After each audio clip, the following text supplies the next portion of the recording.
Yes. Okay, then let us start the recording and our class, 5th semester class on Tagore's selected poems. I have already told you that in your syllabus there are 4 recommended poems of Rabindranath Tagore. One is Where the Mind is Without Fear, which you have read from almost class 4 or class 5, and then Leave Thy Chanting and Singing and Telling Beads. কালকে পড়িয়েছি এই দুটো poem, Art Thou Abode on This Stormy Night, and Obstinate Thy Are the Trammels, But My Heart Aches When I Try to Break Them. এই দুটো কবিতা আজকে আমি পড়াবার জন্য শুরু করবার আগে যে কয়েকটা কথা আগেও বলেছি আরো একবার রিপিট করছি। Rabindranath Tagore is one of the greatest cultural icons of Bengal. He is the product of the Bengal Renaissance, Bangla Navojagaroner, one of the greatest exponents. And what Bengal Renaissance has done actually, Bengal Renaissance has actually strives to eradicate all forms of superstitions, all forms of false beliefs on the society. It just tries to completely destroy all kinds of misconceptions and misperceptions in the human mind that resides in the British imperial period. এই সাম্রাজ্যবাদী British শক্তির মধ্যে যে ভারতবর্ষ, সেই ভারতবর্ষের মানুষরা তো কুসংস্কারাচ্ছন্ন ছিল। সেই কুসংস্কারাচ্ছন্ন মানুষদেরকে এই বেঙ্গল রেনেসাঁস বা বাংলা নবজাগরণ অনেক ক্ষেত্রেই মুক্তি দিয়েছিল।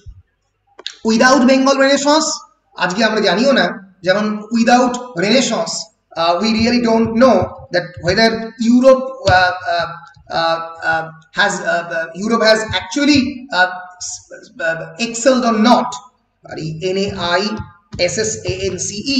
In the same way, we really don't know that without Bengal Renaissance, whether the people of the Bengal has completely been able to remove themselves from the pre-independence superstitions. So basically, Bengal Renaissance is a cultural, social, intellectual and artistic movement in the Bengal region under the British Indian Empire. And some of the greatest exponents of the Bengal Renaissance are like Raja Ram Mohan Roy, like Rabindranath Tagore, some of the greatest giants like Ishwar Chandra Vidyasagar, like Vivekananda, or like for example Ramakrishna Dev Paramahansa. In all the fields of life, be it science, be it religion, be it arts, be it literature, this Bengal Renaissance continues. Science আমরা বলতে পারি some of the greatest scientists of that particular period like Satyendranath Bose, who conceptualized Bose-Einstein theory, Jagadish Chandra Basu, যে প্রথম বেতার আবিষ্কার করে, the father of the modern radio science, without whom this telecommunication perhaps wouldn't be possible. The greatest statistician who established Indian Institute of Statistical Science, Prashant Chandra Mahalanabish, Prafullo Chandra Roy, who was the first Bengal chemist, we can say, and the father of the Bengal chemicals, Devendra Mohan Ghosh, Kishori Mohan Bandyopadhyay, Meghnad Saha, Upendranath Brahmachari, যিনি কালাজ্বরের টিকা আবিষ্কার করেন।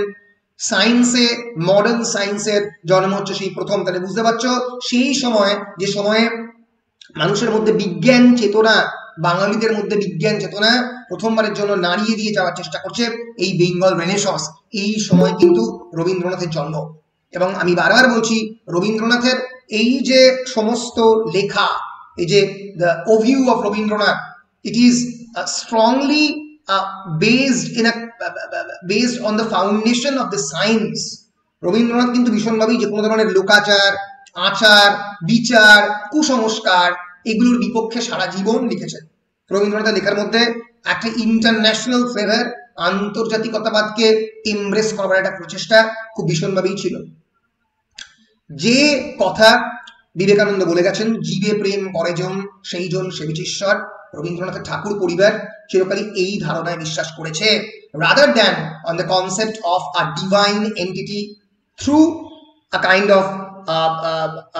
kind of God as deity. God as deity মানে ঈশ্বর যেখানে উপাচারের কেন্দ্রবিন্দু, ঈশ্বরকে যেখানে একটা মূর্তি পূজার মাধ্যমে থ্রু আ কালচারাল আইকন গডকে আমরা পুজো করছি, তার বিপক্ষে চিরকালই ঠাকুর পরিবার ছিল। We know that Tagores were Brahmos, not they were Brahmin of course, but তারা নিজেদেরকে ব্রাহ্ম বলে ডিক্লেয়ার করেছিল। And who are the Brahmos? Brahmo Samaj was established in 1828 by Raja Ram Mohan Roy. Later, Maharishi Devendranath Tagore in 1848 established it properly. First in 1828 by Raja Ram Mohan Roy, later by Devendranath Tagore. It's a reformation movement in Bengal. Brahmo Samaj ki Samaj, it's a religious movement from the mid-19th century Bengal, originating in the Bengal Renaissance, which tries to break the shackles of the Hinduism, which tries to break some of the classical tenets of the Hinduism. It says for the first time that there is always infinite singularity. It is Spinoza's kotha, limitless, undefinable, imperceivable, indivisible entity. সারা পৃথিবী জুড়ে ঈশ্বর রয়েছে, তাকে ভাঙা যায় না, তাকে feel করা যায় না। আমি যাই দেখি না কেন, ওই ল্যাপটপ, মোবাইল ফোন, আমার কম্পিউটারে মাউস প্যাড, সবকিছুর মধ্যে ঈশ্বর এক্সটেন্ডেড হয়ে রয়েছে। মানুষের মধ্যে তো ভীষণভাবেই রয়েছে।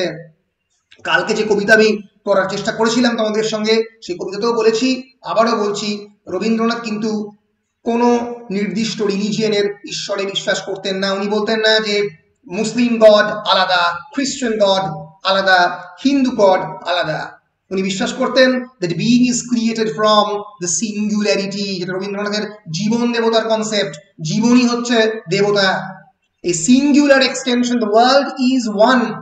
এই যে monotheistic conception of the God, the world is singular and the world is God. Being exists to be one with this loving singularity, tat tabham asi, যেটা বেদান্তের যে মূল বক্তব্য, সেই বেদান্তিক বা উপনিষদিক থটে বিশ্বাস করত টেগোর পরিবার। এবং এর ফলে এই যে আরাধনা, এই যে মন্ত্র সন্ত্র, এইগুলোর বিপক্ষে চিরকাল রবীন্দ্রনাথ কথা বলেছেন। রবীন্দ্রনাথের গীতাঞ্জলি, যে পুরো collection of the poem, is also against this kind of worships, this kind of superstitious worships. রবীন্দ্রনাথের গীতাঞ্জলি ঈশ্বরকে ডেডিকেট করা। অনেকে এই নিয়ে কন্ট্রোভার্সি রয়েছে, এটা কাকে নিয়ে ডেডিকেট করা, এটা কাকে নিয়ে লেখা কবিতা। অনেকে বলেছে কুইন ভিক্টোরিয়াকে নিয়ে লেখা কবিতা, অনেকে বলেছে সেই সময়কার ইংল্যান্ডের রয়্যাল হাইনেসকে নিয়ে লেখা কবিতা, এডওয়ার্ড দ্য এইটকে নিয়ে লেখা কবিতা, 1913 সালে লেখা হচ্ছে। কুইন ভিক্টোরিয়া তখন মারা গেছে। কিন্তু রবীন্দ্রনাথ নিজের কথা বললে আমরা কবিতার ধরন দেখলেও বুঝতে পারবো যে কবিতার বিভিন্ন ছত্রে ছত্রে কিন্তু রবীন্দ্রনাথ ঈশ্বরকে, he tries to connect, he tries to create a kind of bridge between the man and the God. It's a spiritual bridge. It's a sort of spiritual bridge which Rabindranath actually tries to create or concoct in these poems. Yesterday we have discussed about the basic difference between the English Gitanjali and the Bengali Gitanjali. The English Gitanjali is a collection of 103 sections of the prose poetry. আমি তোমাদেরকে already দেখিয়েছি 103টে গদ্য কবিতার প্রায় সংমিশ্রণ হচ্ছে এই this particular Gitanjali. কিন্তু Bangla Gitanjali is completely different. Bengali গীতাঞ্জলির মধ্যে কিন্তু 157টা কবিতা রয়েছে, যেটা ইংরেজি গীতাঞ্জলিতে 103টে, এবং এটা প্রত্যেকটাই গদ্য কবিতা। এর মধ্যে কিন্তু কোনো পদ্য নেই। একটু ভালো করে দেখলেই বুঝতে পারবে কবিতাগুলোর স্ট্রাকচার। এই যে ধরো Gitanjali 1, thou hast made me endless, such is thy pleasure, কোনো রাইমিং স্কিম নেই। কিন্তু ন্যাচারালি ট্রান্সলেশনে তো কবিতার ফ্লেভারটা অনেকটাই হারিয়ে যায়। Translation can never be complete. Translation is always a quest for the completeness. It's a search for the completeness. But the poet has never able to arrive at the conclusion of the completeness. Completeness এর conclusion-এ arrive করতে পারেন না poet. So it's always a futile quest, this translation. So Rabindranath's translation of Gitanjali is also a futile quest. It is published on 1912. In 1913, W.B. Yeats wrote an introduction, and in 1913, Rabindranath Tagore got the Nobel Prize in literature. He was the first non-European poet to get Nobel Prize in literature. Remember, the first non-European poet.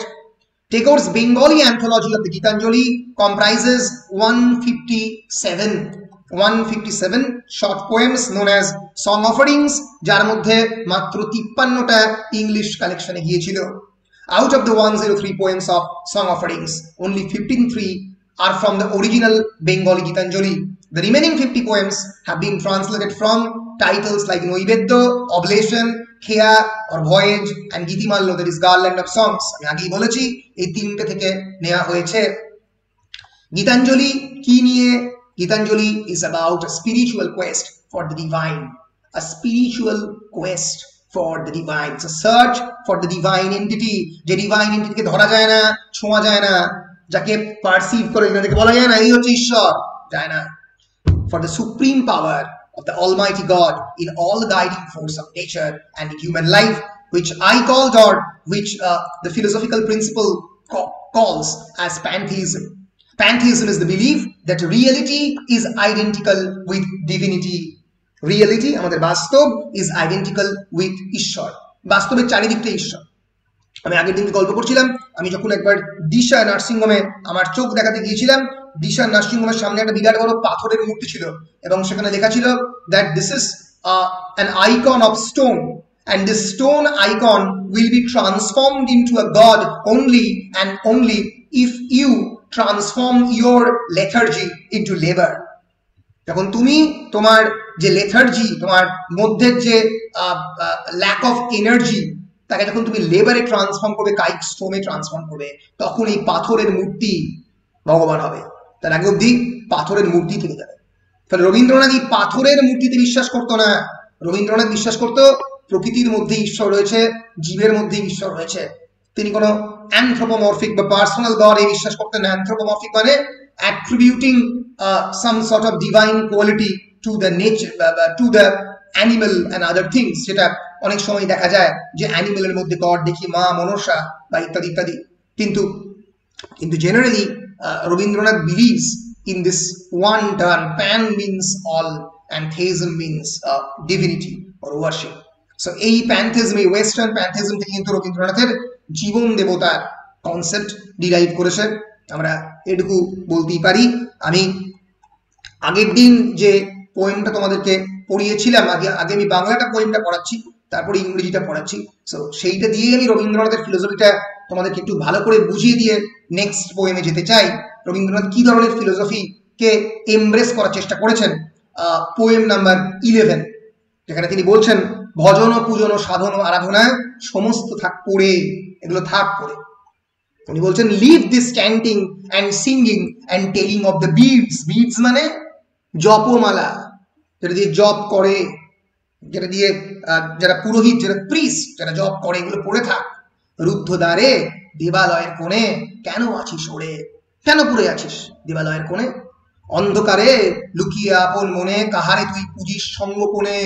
whom you are worshipping standing lonely in the corner of the temples. অন্ধকারে লুকিয়ে আপন মনে কাহারে তুই পুজিস ওরে।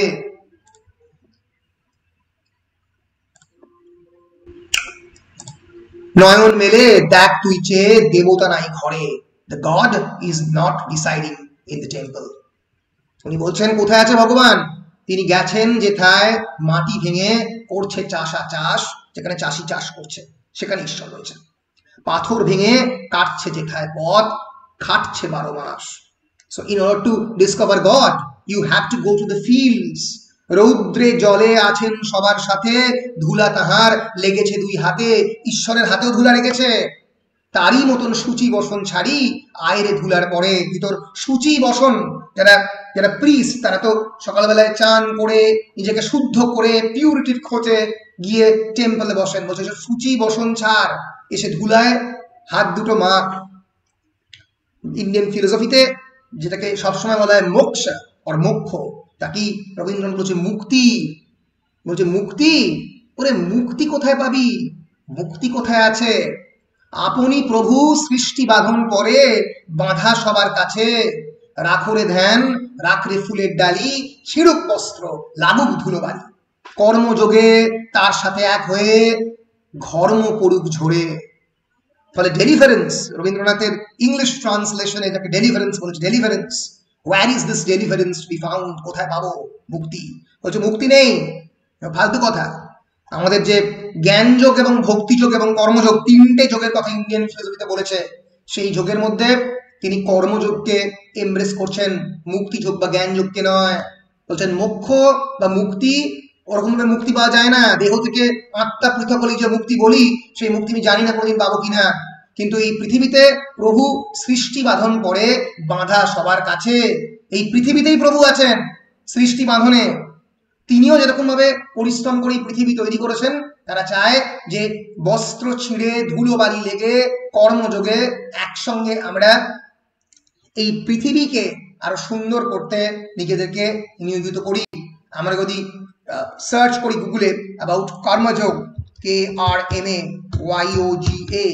কর্মযোগ, it's really one of the basic tenets of Indian philosophy, যেটা আমরা বৌদ্ধ দর্শন, জৈন দর্শন এবং অন্যান্য দর্শনের মধ্যেও পাই। তো সেই কর্মযোগকে আমরা দেখলে বুঝবো যে ইন্ডিয়ান ফিলোসফিতে মোক্ষ লাভ বা liberation, emancipation of the soul একটা অন্যতম বেসিক টেনেট। রবীন্দ্রনাথ বলছেন যে এই লিবারেশনের একমাত্র উপায় হচ্ছে কাজ, কর্মযোগ। এছাড়া দুটো যোগের কথা ইন্ডিয়ান ফিলোসফিতে বলা হয়। It is one of the paths in the spiritual practice of the Hindus, the others being Gyan Yog, the path of the knowledge, and Bhakti Yog, the path of loving devotion. These three paths are not mutually exclusive in Hinduism. একসঙ্গে যায় না, অনেক সময় ধাক্কাও খায়। But the relative emphasis between Karma Yog and Gyan Yog and Bhakti Yog varies by the individual. ভগবদ গীতাতে এই কর্মযোগের কথা বলা আছে, which purifies the mind. It leads one to consider the dharma of the work and the work according to one's dharma. এই যে আমরা ধর্মের কথা বলি, ওয়ার্ককেই ধর্ম বলছেন। বরফের ধর্ম যেরকম শীতল করা, আগুনের ধর্ম যেরকম গরম করা, সেরকম মানুষের ধর্ম সেরকম মনুষ্যত্ব। ধৃ ধাতুর সঙ্গে ময় প্রত্যয় যোগ করে ধর্ম। উনি বলছেন এই কর্মযোগের মাধ্যমেই ধর্মযোগ সম্ভব হবে। ওই অন্ধকারে দেবালয়ের কোণে বসে ধর্মচর্চা হবে না। ফলে এইভাবে কিন্তু রবীন্দ্রনাথ ঠাকুর ধর্মযোগের, কর্মযোগের মাধ্যমে ধর্মযোগ, in order to achieve the free spirited divinity, in order to achieve the emancipation of the soul, you have to labor hard. You have to labor hard. তোমাকে পরিশ্রম করতে হবে, তাহলে হবে না। আমি বললাম যে আমি 7 SGPA বা CGPA পাবো, 9 CGPA পাবো, করতে গেলে আমাকে পরিশ্রম করতে হবে। বাকি অনেক কিছু আছে, কিন্তু পরিশ্রম ইজ এসেনশিয়াল। ফর এই কর্মযোগে কিন্তু রবীন্দ্রনাথের যে বিশ্বাস, সেটা আমরা বারবার দেখতে পাচ্ছি। So emphasis on the work which is essential, কর্মযোগ এর কথা বারবার রবীন্দ্রনাথ কিন্তু বলছেন। তাহলে এই দুটো পোয়েম আমি অলরেডি পড়িয়ে দিয়েছি, আজকে 3 নম্বর পোয়েমে যাব। এবার তোমরা আমাকে বলো, দিস ইজ দ্য, আমি অলরেডি আগের দিনের দুটো ক্লাসে ডিসকাস করেছি কোন কোনগুলো ইম্পর্টেন্ট কোয়েশ্চেন। আরো একবার ইম্পর্টেন্ট কোয়েশ্চেনগুলো বলে দিচ্ছি। বড় কোয়েশ্চেনে অবশ্যই পড়তে পারে Tagore's philosophy of life reflected in the poems of Gitanjali. Please write an answer with reference to the poems you have read. একটু অন্যরকম ভাবে পড়তে পারে Tagore's religious philosophy which reflected in the poems of the Gitanjali. আর পড়তে পারে critical appreciation of where the mind is without fear. খুবই পড়তে পারে where the mind is without এর critical appreciation, অলরেডি কালকে পড়িয়েছি। পোয়েমটার রেকর্ড, মানে লেকচারটার রেকর্ড রয়েছে ইউটিউবে, দেখে নিতে পারো।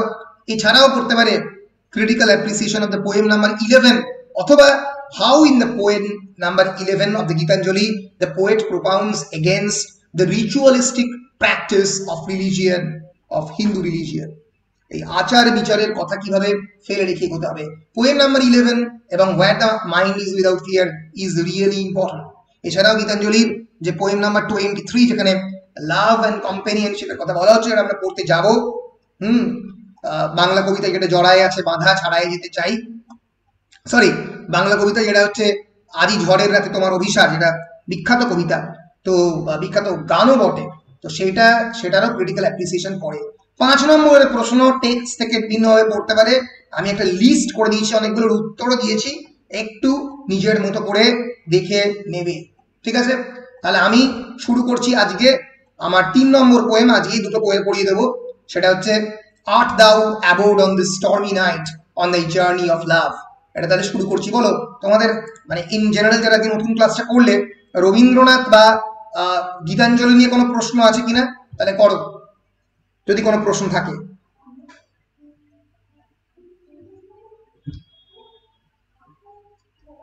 কোনো প্রশ্ন আছে? না স্যার। বেশ, যখন কোনো প্রশ্ন নেই তখন আমি যেটা করছি সেটা হচ্ছে যে এই 3 নম্বর কবিতায় যাচ্ছি। আমি আগে বাংলাটা পড়িয়ে নিচ্ছি, কারণ তাহলে তোমরা খুব সহজেই স্পিরিটটা বুঝতে পারবে। তারপরে ইংরেজিতে আসবে। আমি বলতে বাধ্য হচ্ছি the Bengali poems R fur more superior, fur more powerful, because Rabindranath translation is not exact. Translation কোনোদিন এক্স্যাক্ট হতে পারেও না, হওয়াটা কাঙ্ক্ষিতও নয়। কিন্তু মূল সমস্যাটা হচ্ছে the Bengali poems are much more superior and much more powerful because of its rhyming capability, because of its poetic capability. It is much more powerful. So আজি ঝড়ের রাতে তোমার অভিসার, পরাণ সখা বন্ধুয়ে আমার। পরাণ সখা means soulmate. Oh my friend, আজি ঝড়ের রাতে তোমার অভিসার। ঝড়, the storm. Art thou abode on this stormy night? The storm not only referring to the external storm, external from outside, but also internal storm inside the lover's mind. যে ভালোবেসেছে তার মনের মধ্যে ঝড়, তার কথা বলেছে। এখানে কোন বন্ধুর কথা বলেছে? ঈশ্বর বা অন্য কোনো তার প্রিয় বন্ধু, তার কথা কিন্তু এখানে অনুল্লিখিত। বলছেন আজি ঝড়ের রাতে তোমার অভিসার, পরাণ সখা বন্ধুয়ে আমার। আকাশ কাঁদে হতাশ সম, নাই যে ঘুম নয়নে মম। দুয়ার খুলি হে প্রিয়তম, চাই যে বারে বার। পরাণ সখা বন্ধুয়ে আমার। আকাশ কাঁদে হতাশ সম, as if the sky is crying with full of pessimism, with full of pain, agony and suffering. নাই যে ঘুম নয়নে মম, sleep has completely left me, has completely disdained me, ঘৃণা করে আমাকে ছেড়ে চলে গেছে ঘুম। ঘুম যে নাই নয়নে মম, দুয়ার খুলি হে প্রিয়তম। দ্য ডোর, দুয়ার হচ্ছে door, door is the symbol of the openings. নতুন কিছুর শুরুর সিম্বল হচ্ছে অ্যালিগেরি, আমরা বলতে পারি দুয়ার। সো সেই দুয়ার খুলে আমি দাঁড়িয়ে রয়েছি।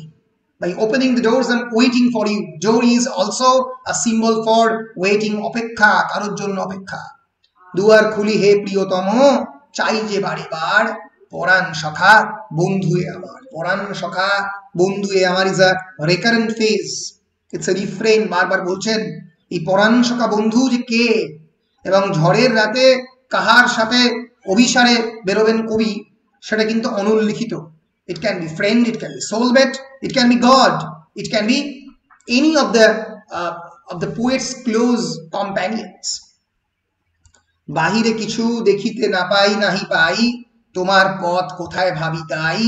সুদূর কোন নদীর পারে, গহন কোন বনের ধারে, গভীর কোন অন্ধকারে হতেছ তুমি পার। পরাণ সখা বন্ধুয়ে আমার। এই লাইনগুলোতে অনেকেই বলে it's a spiritual Quest for the divinity. বাহিরে কিছু দেখিতে না পাই, কিছু বাইরে দেখতে পাচ্ছি না। তোমার পথ কোথায় ভাবি তাই, কোথায় তোমার পথ শেষ হয়েছে আমি জানি না। যদি অন্য কোনো বন্ধু, যদি কোনো ফিজিক্যাল ফ্রেন্ড হতো, তাহলে এটা বলতো না যে তোমার কোথায়, তোমার পথ কোথায় ভাবি তাই। অ্যাজ ইফ একটা এক্সপ্যান্সলেস পাথ, একটা লিমিটলেস ইনফাইনাইট পাথের কথা এখানে রবীন্দ্রনাথ মেনশন করছে।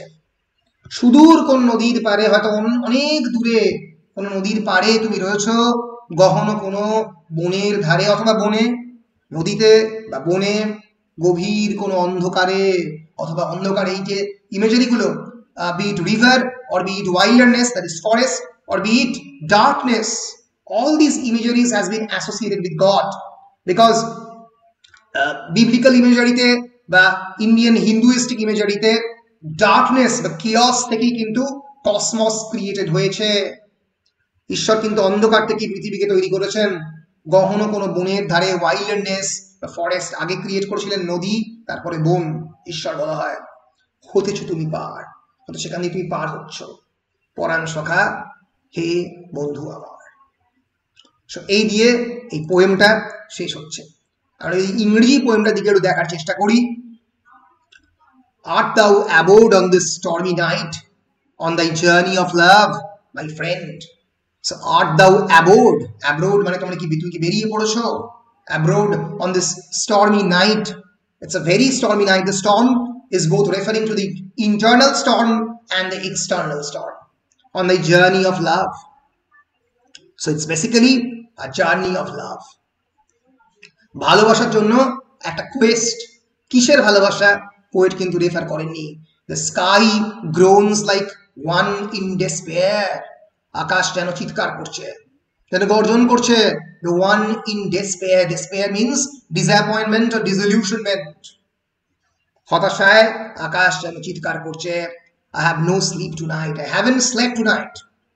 Ever and ever again I open my door and look out on the darkness, my friend. বারবার দেখার চেষ্টা করছি দরজা খুলে যে তুমি আসছো কিনা। It's a symbol of the waiting, যে তুমি কোথায়। Waiting for the God or waiting for some soulmate? We really don't know. I can see nothing before me. দেখতে পাচ্ছি কিছু। I wonder where lies thy path. তুমি কোথায় রয়েছো? আমি জানি না। Where lies thy path? তোমার পথ কোথায়? অনেকেই এখানে বলেছেন রবীন্দ্রনাথের পেসিমিস্টিক টোনের কারণ হচ্ছে রবীন্দ্রনাথের যে পার্সোনাল গ্রিফ, তার সেই সময়ের যে ভয়ঙ্কর যন্ত্রণা, তার স্ত্রী বিয়োগ এবং তার সন্তান বিয়োগ এই সময় ঘটে, এবং এই সময় তার নিজস্ব যন্ত্রণা, সেই যন্ত্রণা তিনি ঈশ্বরকে যে দেখতে পাচ্ছেন না তার কথা তিনি এখানে বলেছেন। By what dim shore of the ink black river, by what far edge of the frowning forest, বলছে by what dim shore. shore মানে হচ্ছে মানে যেখানে নদী গিয়ে আমাদের সমতলে মিশছে। তো ইঙ্ক ব্ল্যাক রিভারের কোন শোরের মধ্যে তুমি দাঁড়িয়ে আছো আমি জানি না। By what far edge of the frowning forest, কোন ফরেস্টের প্রান্তে তুমি দাঁড়িয়ে আছো আমি তাও জানি না। থ্রু হোয়াট মেজি ডেপথ অফ দ্য গ্লুম। মেজি, মেজি মানে meandering mazy motion, আঁকা বাঁকা। So mazy means a kind of meandering mazy path, Z-like path. Through what mazy zigzag path. Through what mazy depth of gloom. gloom মানে যন্ত্রণা। কোন দুঃখ বা যন্ত্রণার মেজি পাথের মধ্যে তুমি লুকিয়ে আছো, সেখান দিয়ে আসছো আমি তাও জানি না। Art thou threading thy course to come to me? আমার দিকে আসতে দেরি করছো কেন? সো এই পার্সোনাল দুঃখ বা পার্সোনাল গ্লুমকে কাটাবার জন্য যেন তিনি ঈশ্বরকে আহ্বান করছেন। ঈশ্বর হতে পারে, তার কোনো বন্ধু হতে পারে, তার কোনো ভালোবাসার মানুষ হতে পারে। তো সেই ভালোবাসার মানুষের জন্য যে অপেক্ষা, যে waiting in the period of the darkness and pessimism and pain, তার কথা এই রবীন্দ্রনাথ গীতাঞ্জলি নাম্বার 23, যা বাংলাতে ট্রান্সলেটেড হচ্ছে আজ ঝড়ের রাতে তোমার অভিসার, যেটা কিন্তু আসলে নৈবেদ্য থেকে সংগৃহীত সম্ভবত, যেটা গীতাঞ্জলিতে ছিল না, পরে সংগৃহীত হয় গীতাঞ্জলিতে। তো সেখান থেকে কিন্তু এটি সংগৃহীত। সো আমরা যদি দেখি, the tone of this particular poem is very somber, is very pessimistic, serious and passionate.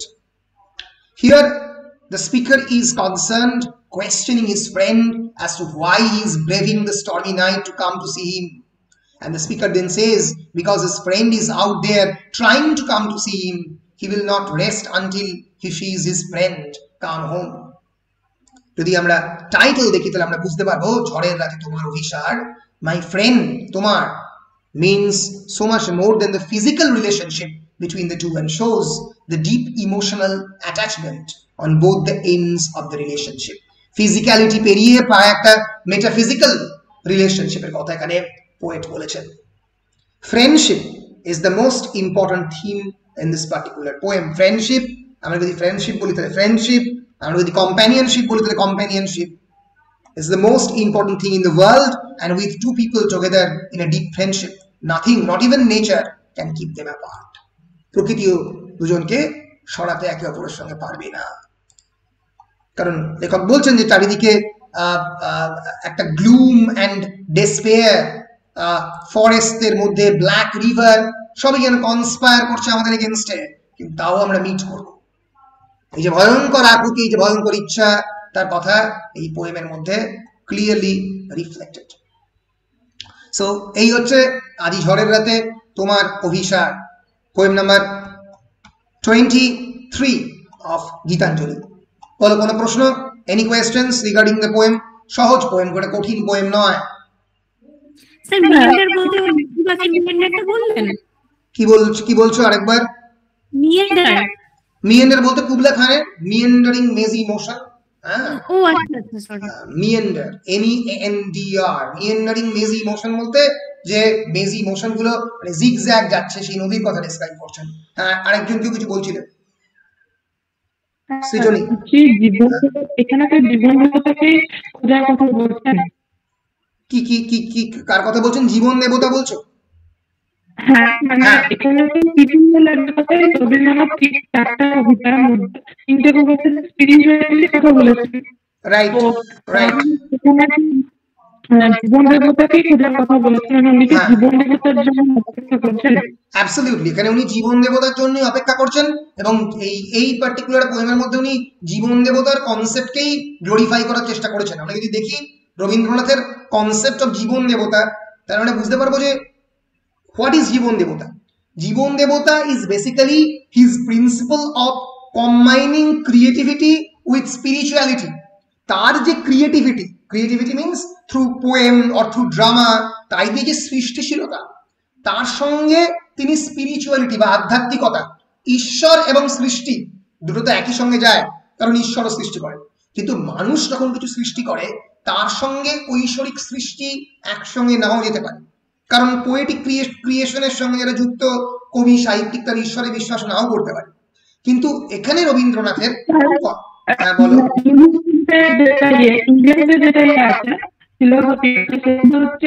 ভগবানকে তারা নিজেদের ঘরের মানুষ মনে করে। হ্যাঁ হ্যাঁ হ্যাঁ, ঠিকই ঠিকই।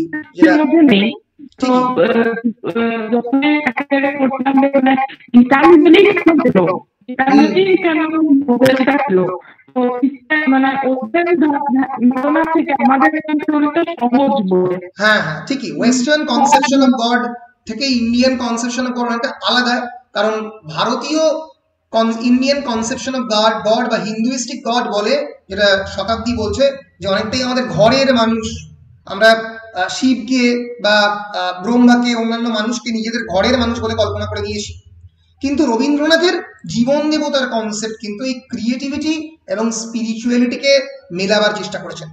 It's a complex philosophy and has been identified by Tagore at various times as the supreme being, or what he called the religion of man.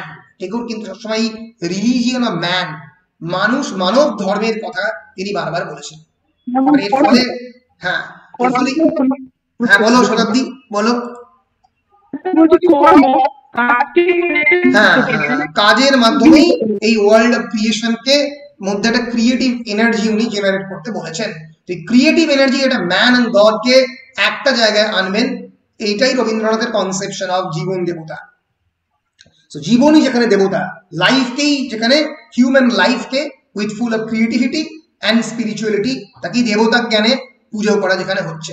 So এই জীবন দেবতার কনসেপ্টকেই অনেকে বলে যে এই কবিতাতে অ্যাগ্র্যান্ডাইজ করা হয়েছে, স্পিরিচুয়ালাইজ করা হয়েছে, এবং তার জন্যই রাতের অভিসারে কবি তার জন্য ওয়েট করছে।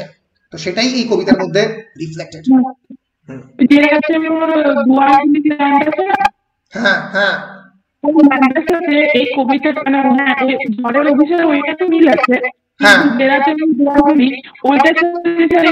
এই কবিতাটাকে ইয়ে করা হয় তাহলে অনেকটাই সহজ হয়ে যাবে। ওখানে জন্য ওয়েট করছে, রবীন্দ্রনাথ তার জীবন দেবতা, মানে তার জীবনের যে আদর্শ তাকে খোঁজার জন্য ইয়েটা করছে। ওই গানটার সাথে এই কবিতাটা আমি অনেকটা রিলেট করতে পারি। ঠিক ঠিক ঠিক ঠিক ঠিক ঠিকই বলেছো, একদমই তাই। মাকে যখন বাবার জন্য অপেক্ষা করেন, তো সেই ভালোবাসাটা এখানে রবীন্দ্রনাথ তার জীবন দেবতার প্রতি সেই ভালোবাসাটাই দেখিয়েছেন। ঠিক ঠিক ঠিক ঠিক, একেবারেই ঠিক। তো এই কবিতাটা এখানে আমি মানে শেষ করলাম। তোমাদের কোনো প্রশ্ন থাকলে এই কবিতা সংক্রান্ত বলো, নাহলে আমি নেক্সট কবিতায় যাব। এটি শেষ কবিতা। শুনতে পেলাম না শতাব্দী।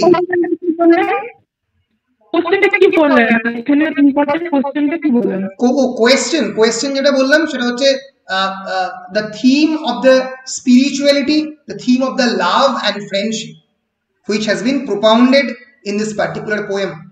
যে এখানে যে লাভ অ্যান্ড স্পিরিচুয়ালিটি কে যে থিমটা এখানে প্রপাউন্ড করার চেষ্টা করা হচ্ছে সেইটা নিয়ে প্রশ্ন, ঠিক আছে? Theme of companionship and love and spirituality in this particular poem. পড়তে পারে how does Tagore combine the theme of the love and spirituality in this poem. এইটা একটা পড়তে পারে। আর একটা যেটা পড়তে পারে সেটা হচ্ছে ক্রিটিক্যাল অ্যাপ্রিসিয়েশন, একই মোরাল লেস সেম। হ্যাঁ বলো। 5 মার্কসের নয়, 10 মার্কস। 5 মার্কসের জন্য তো পুরো টেক্সটটা পড়তে হবে, যে কোনো জায়গা থেকে প্রশ্ন আসতে পারে। আর আমি একটা 5 মার্কসের লিস্টও করে দিয়েছি, সেই লিস্টটা একটু ভালো করে দেখবে। আমি একটা লিস্ট করে দিয়েছি 5 মার্কসের 10টা প্রশ্ন আমি আনসারও করে দিয়েছি, একটু দেখো।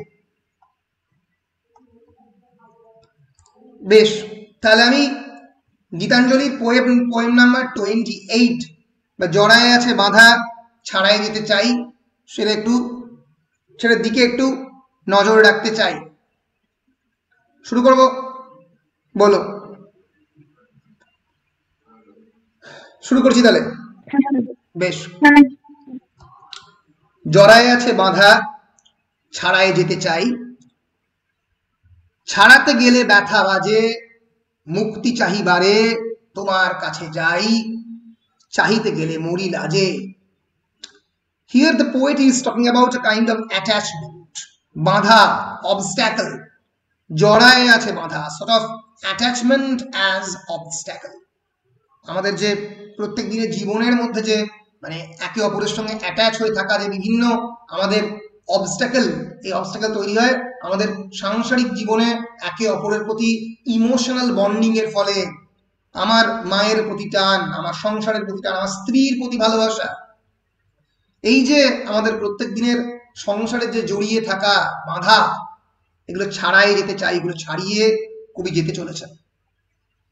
কিন্তু ছাড়াতে গেলে যে ব্যথা বাজে, naturally emotional affair or any form of emotional relationship can cause pain, যন্ত্রণা তৈরি করবেই। তো ছাড়াতে গেলে ব্যথা বাজে, মুক্তি চাহিবারে তোমার কাছে চাই। তুমি কে? তুমি হচ্ছে ঈশ্বর। আর এর আগে যে জড়ায় আছে বাঁধা, যার সঙ্গে ইমোশনাল রিলেশনশিপে জড়িয়ে আছেন, that is actually domestic homely relationship, সংসারের যে বাঁধা। মুক্তি means moksha, liberation, deliverance. So মুক্তি চাহিবারে তোমার কাছে চাই, তোমার কাছেই মুক্তি চাইতে যাই, চাইতে গেলে মরি লাজে। লজ্জা হয়তো চাইতে গেলে, যে কি করে এই মুক্তি চাইবো তোমার কাছে। জানি হে তুমি মম জীবনে শ্রেয়তম, এমন ধন আর নাহি যে তোমার সম, তবু যা ভাঙাচোরা ঘরেতে আছে পোড়া, ফেলিয়া দিতে পারি না যে। বলছে যে তোমার কাছে যখন যাই আমি লজ্জা পাই, জানি হে তুমি মম জীবনে শ্রেয়তম, তুমি আমার জীবনে শ্রেষ্ঠতম। ঈশ্বরকে বলছেন যে you are the greatest treasure of my life, এমনও ধন আর নাহি যে তোমার সম, তোমার মতো আর ধন যে আর পাবো না এই জীবনে। হ্যাঁ বলছি, ক্লাসটা নিয়ে কল করছি, ঠিক আছে? অসুবিধা নেই তো? বেশ বেশ, ঠিক আছে। এমনও ধন আর নাহি যে তোমার সম, তবু যে ভাঙাচোরা ঘরেতে আছে পোড়া, ফেলিয়া দিতে পারি না যে। তবুও যে ভাঙাচোরা, যে ঘরেতে আমার যে ভাঙাচোরা জিনিস পড়ে আছে, ভাঙাচোরা জিনিস বলতে এখানে কবির যে পার্সোনাল রিলেশনশিপ, যে ব্যক্তিগত সম্পর্ক যেটা আমাদের প্রত্যেকেরই থাকে, তাকে তিনি ভাঙাচোরা বলছেন। অর্থাৎ যে ইমোশনাল রিলেশনশিপ তিনি এই ডোমেস্টিক ব্যারিয়ারের মধ্যে ফিল করেছেন, এই ঘরের মধ্যে, তাকে তিনি বলছেন সেগুলো তো ট্যাটার্ড অ্যান্ড টিয়ার্ড, সেগুলো তো একদিন ছিঁড়ে যাবে, ভেঙে যাবে।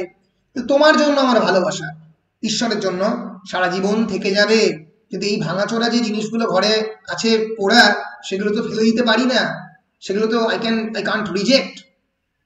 তোমারে আবরিয়া ধুলাতে ঢাকি হিয়া, মরণ মানে রাশি রাশি। হিয়া মানে কি? হিয়া মানে, হ্যাঁ বলো। হ্যাঁ, আমার মনকে যে শ্রাউড, যে ধুলো আমার মনকে ঢেকে দেয়, সেখানে প্রত্যেক দিন আমি মরণ আনে রাশি রাশি, প্রত্যেক দিন আমার তাতে মৃত্যু ঘটছে। আমি যে প্রাণ ভরি তাদের ঘৃণা করি তবুও তাই ভালোবাসি। খুবই ইন্টারেস্টিং লাইন। আমি যে প্রাণ ভরি তাদের ঘৃণা করি তবুও তাই ভালোবাসি, মানে এই তোমারে আবরিয়া ধুলোতে ঢাকি, হিয়া ধুলো রেফার করছে আমার জীবনের যে সমস্ত ডোমেস্টিক লাভ অ্যাফেয়ার, আমার জীবনের যে প্রত্যেক daily rituals of my life, যাকে আমি পছন্দ করি না, যেটা প্রত্যেক দিন আমার জীবনে মরণ আনে, মৃত্যু আনে রাশি রাশি। আমি যে প্রাণ ভরি তাদের ঘৃণা করি, প্রাণ ভরে সেই জিনিসটাকে ঘৃণা করি, যে জিনিসগুলো আমাকে তোমার কাছে, এই মুক্তির কাছে, ঈশ্বরের কাছে যেতে দিচ্ছে না, কিন্তু তা সত্ত্বেও তবুও তাই ভালোবাসি। ঘৃণা করা সত্ত্বেও এই যে সংসারের ছোট্ট ছোট্ট জিনিসগুলোকে আমি ভালোবাসি। এতই আছে বাকি জমেছে এত ফাঁকি, কত যে বিফলতা, কত যে ঢাকাঢাকি, আমার ভালো তাই চাহিতে যাবে যাই, ভয় যে আসে মনো মাঝে। বুঝছে? এতই আছে বাকি। The poet is talking about his failure, তার জীবনের যে অপ্রাপ্তি, তার জীবনের যে ব্যর্থতা, তাই নিয়ে কবি বলছেন এতই আছে বাকি জমেছে এত ফাঁকি। এত জীবনে ফাঁকি দিয়েছি বিভিন্ন জায়গাতে, কবি ফিল করছেন। হ্যাঁ, আমরা মনে করতেই পারি যে রবীন্দ্রনাথের জীবনে কোনো ফাঁকি নেই, সবই সাকসেস, কিন্তু যে রবীন্দ্রনাথ, সে তো ফিল করছে তার জীবনে ফাঁকি। কত যে বিফলতা, কত যে ব্যর্থতা, কত যে ঢাকাঢাকি, কত যে ঢাকাঢুকি দিয়ে রেখেছি।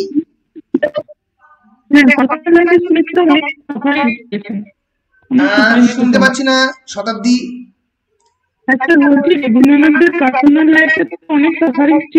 হ্যাঁ, অনেক সাফারিং ছিল, অনেক ব্যর্থতা ছিল, বহু সমস্যাও ছিল, সেটা রবীন্দ্রনাথ বিভিন্ন সময় বলেওছেন। তো সেই সাফারিং, সেই ব্যর্থতা, সেই পার্সোনাল ট্রায়ালস, ঠিক। তো প্রভাত কুমার মুখোপাধ্যায়ের রবি জীবনীও খুবই ভালো, খুব ভালো। এই রবীন্দ্রনাথের জীবনটাকে ছোট্ট করে উনি বলেছেন খুব ভালো করে। এতই যে আছে বাকি জমেছে এত ফাঁকি, কত যে বিফলতা, কত যে ঢাকাঢাকি, আমার ভালো তাই চাহিতে যাবে যাই, আমার যেই ভালো চাইতে যাবে, ভয় যে আসে মনো মাঝে, তার জন্য যে মনে ভয় করে, কারণ এত জীবনে ব্যর্থতা, এত যে ভুল।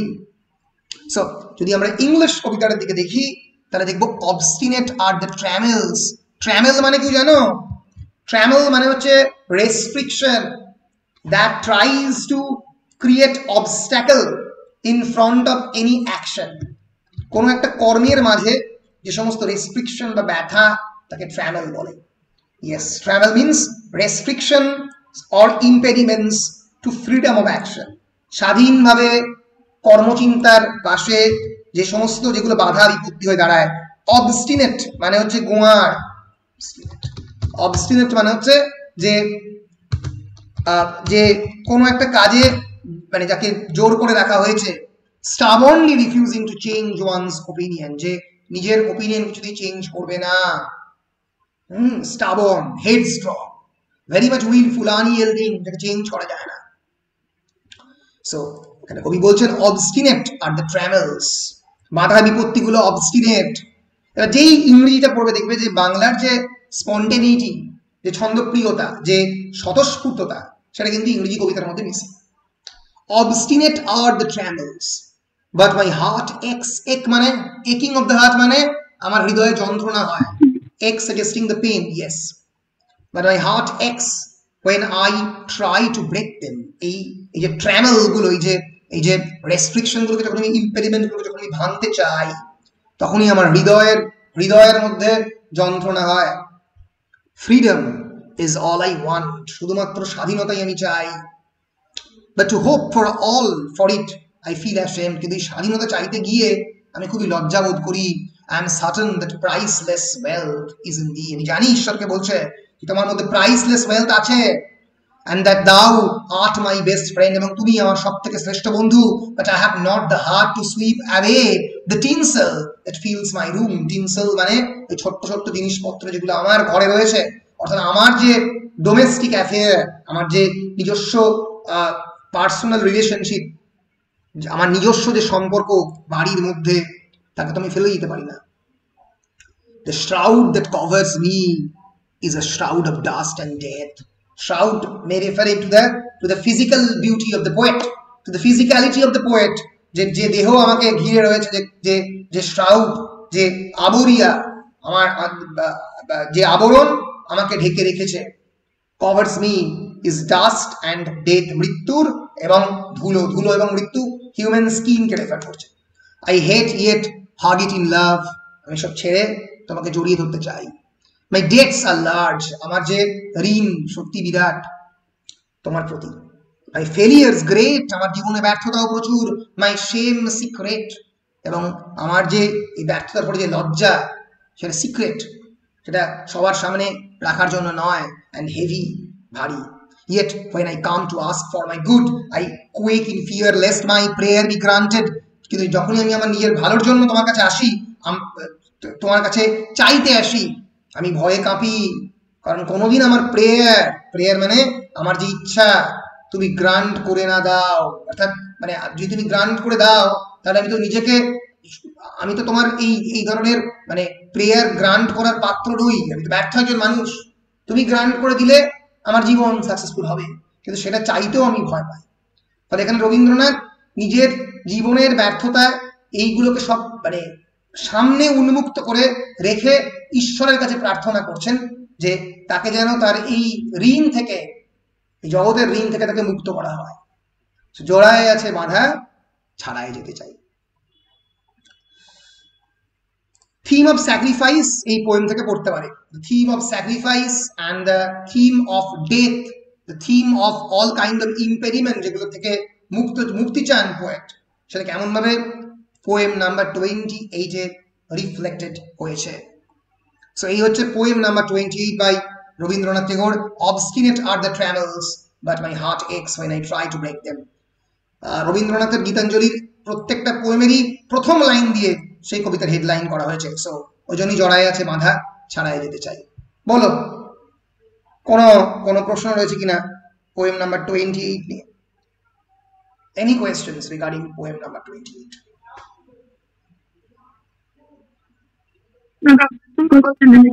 বেশ, কোনো প্রশ্ন নেই।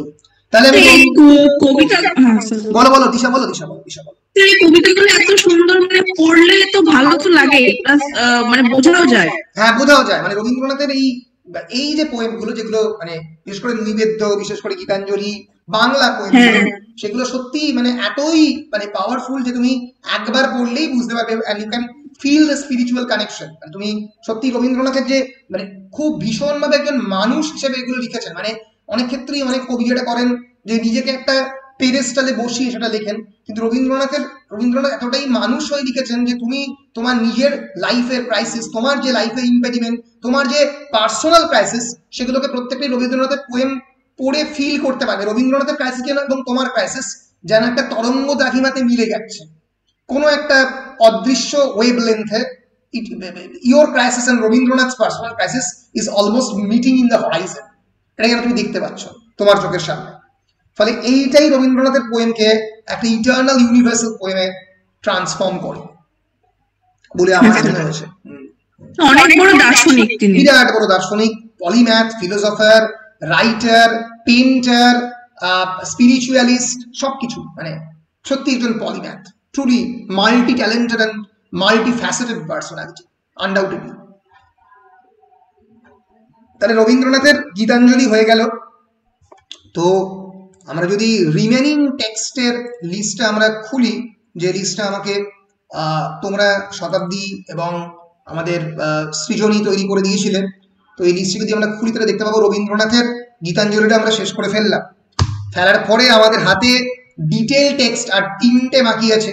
আর বাকি 2টো পড়াবেন বলেছেন অনির্বাণ স্যার, যদি না পড়াতে পারেন আমরা আবার ফেরত আসবো। তো মহাশ্বেতা দেবী দ্রৌপদী, মান্টোর তোবাতেক সিং এবং মানিক বন্দ্যোপাধ্যায়ের ফাইনাল সলিউশন, এই 3টে ছোট গল্প বাকি আছে। আমরা এটা করব পরের দিন থেকে আমরা মহাশ্বেতা দেবীর দ্রৌপদী শুরু করব, অন্য রকমের ছোট গল্প। মহাভারতের মিথ, যে দ্রৌপদী, যে ক্যারেক্টার দ্রৌপদী, সেই দ্রৌপদী নয়, এটা দ্রৌপদী একজন ট্রাইবাল ওম্যান, সেই ট্রাইবাল ওম্যানের জীবন নিয়ে মহাশ্বেতা দেবী দ্রৌপদী, খুবই সাফারিং এবং যন্ত্রণার গল্প। তো সেইটা আমরা একটু পড়ার চেষ্টা করব নেক্সট ক্লাসে, ঠিক আছে? হ্যাঁ স্যার। বেশ, তাহলে এখানে আমরা শেষ করছি আজকের ক্লাস নাকি? দাঁড়া আমি রেকর্ডারটা স্টপ করি।